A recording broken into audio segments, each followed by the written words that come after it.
Good evening, TheoTrade. This is Corey Rosenblum, and you're watching the Theo Nightly video for another active session here in the 16th of June in 2022, the day after the Fed.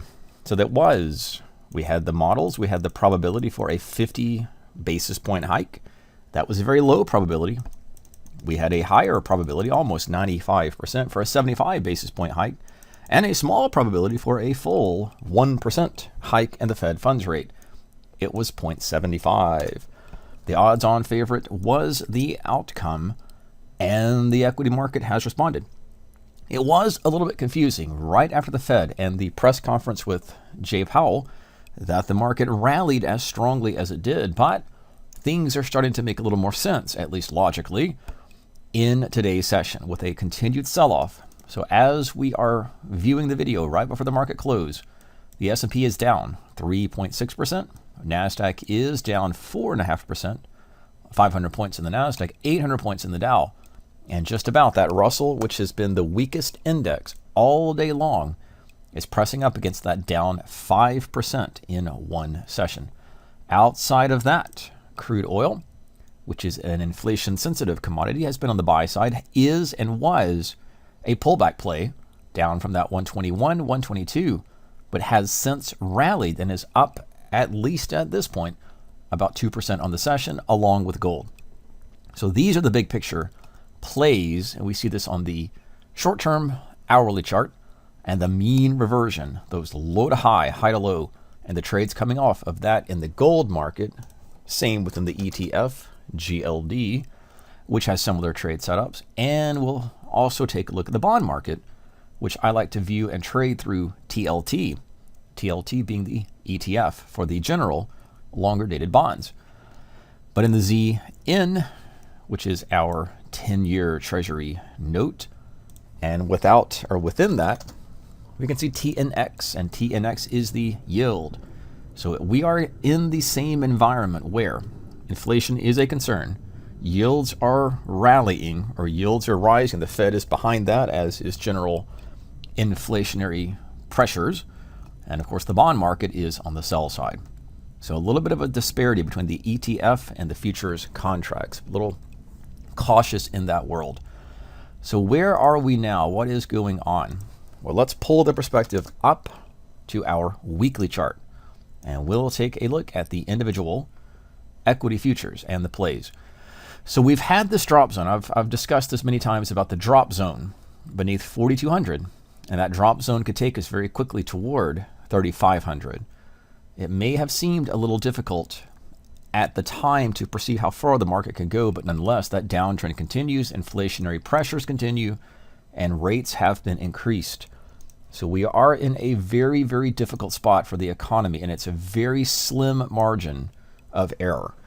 So on the one hand, in terms of this is where the economy is, or the economy is here, and falling off of that, maybe even a razor's edge, inflationary concerns, if left unchecked, and the Fed did make their aggressive rate hike, so that's a step there. But if inflation gets out of control and continues to be out of control, more so continues, the market and the economy will fall into a recession thanks to inflationary pressures and the effects of that. If the Fed is too aggressive in combating inflation, and they do so by raising rates, if they raise them too quickly, and they continue to raise them beyond what the economy can handle, the economy will tip into a recession, specifically because interest rates and how credit cards and how loans and interest rates for businesses, capital lines of credit, and everything else that goes into the cost of borrowing, cost of capital, and of course that does play into individual equities and sectors, that will tip us into a recession as well. The edge of the cliff is so narrow, and it might be a better bet to assume that they will, and the economy will fall one way or the other into a recession in the next few months, if not on the trajectory already. And that's playing out in the weekly chart of the S&P. That is also playing out in the Nasdaq, which is full of technology companies that are more affected and more pressured by rapidly rising rates. It's a little bit more pressure to the downside for technology companies that may have startups or high debt. They may not have a lot of profits or net profitability, but they are expanding. And that was easier in a cycle that it has expansionary credit and low interest rates. But with all of those turning around, the opposite is now true and continuing. And the Dow mini futures is just the 30 stocks in the Dow. That is achieving the target we've set a few weeks, if not a couple of months ago. And that was on the breakdown of 33,000 that could play just simply to the post-pandemic or the pre-pandemic range highs. That was about 29,000 in the Dow, and we are right there. And in the Russell, that had a long-term trading range. And again, the small cap index, to look at the micro or the small cap world. Again, this is our session with the stocks in the Russell and the sector split and how they are negative in today's session. Here is the S&P with the stocks on the downside. There are a few names, but nothing worth mentioning because the general market is down, the general money flow is down, and these stocks, in fact, we can take a look at where the leading edge of the sell side activity is. It was ironic. In the morning session, I was making notes of all the things going on, of all the things taking place in the economy and the stock market. The stocks in general that are leading us down today, at least from the top list, are car or automotive companies. And that would include Tesla, down about 10%, General Motors down about 9%, and Ford, which is down also about 9%. So given how much red we have in today's session, it is striking, or at least interesting, to see that car or automotive companies are on the leading edge of that sell-side activity. And that's just to name a few companies.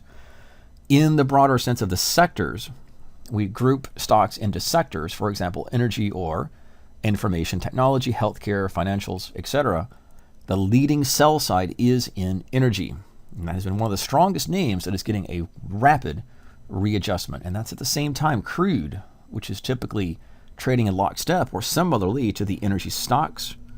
They're going the opposite direction.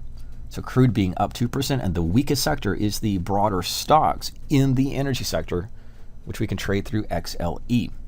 That would include ExxonMobil and Chevron and others. Behind that is the discretionary, and that is where Tesla is pulling a lot to the downside. But financials and industrials, materials, all of those are on the sell side. The strongest sector, and that of course might be air quotes, would be healthcare. Back to the charts. After the Fed, just taking a look at what occurred, we'll do that on our intra-market.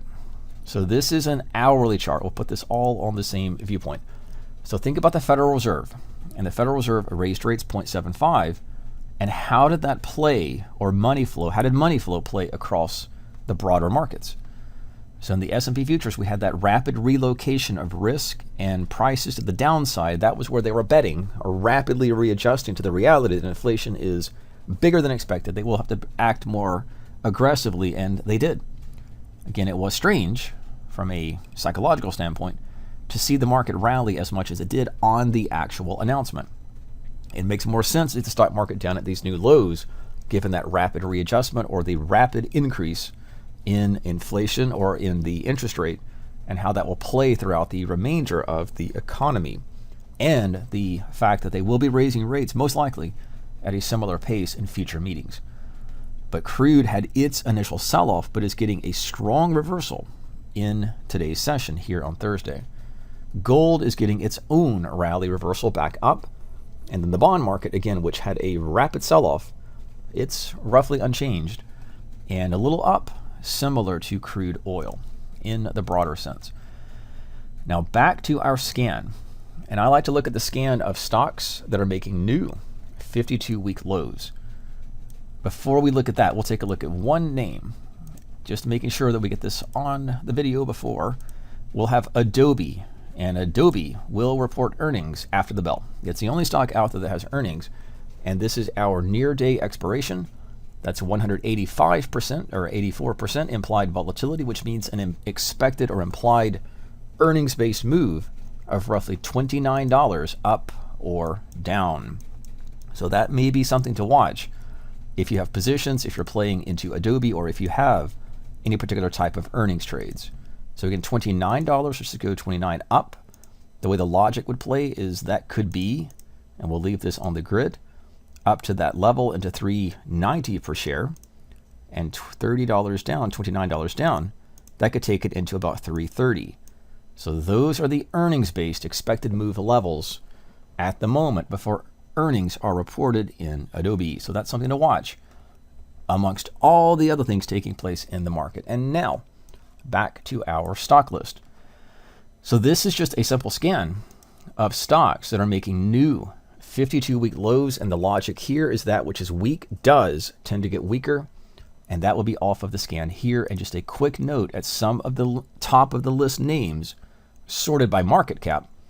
In fact, 200 and roughly 8 stocks in the S&P 500, which is roughly half of them, are making new 52-week lows. Again, as the market continues the downtrend, as the bear market continues, and of course recessionary talk and pricing along those lines, repricing, reallocation of risk is taking center stage. Berkshire Hathaway Financial Company, Facebook, JP Morgan, retail name Home Depot, Bank of America Financial Company, Abbott Laboratories, of course Adobe, which does have earnings, Intel, Wells Fargo, Texas Instruments, Qualcomm, and many others down the list. So it's a mixture of retail, financials, and tech stocks amongst all the other stocks making those new lows. But the sell side activity in general in market cap, again, technology, financials, retail. That's showing up as we end the session. Financials, technology, retail, and energy stocks. As always, be careful and safe. This is Corey Rosen with tonight's Theo video update for June 16th, 2022.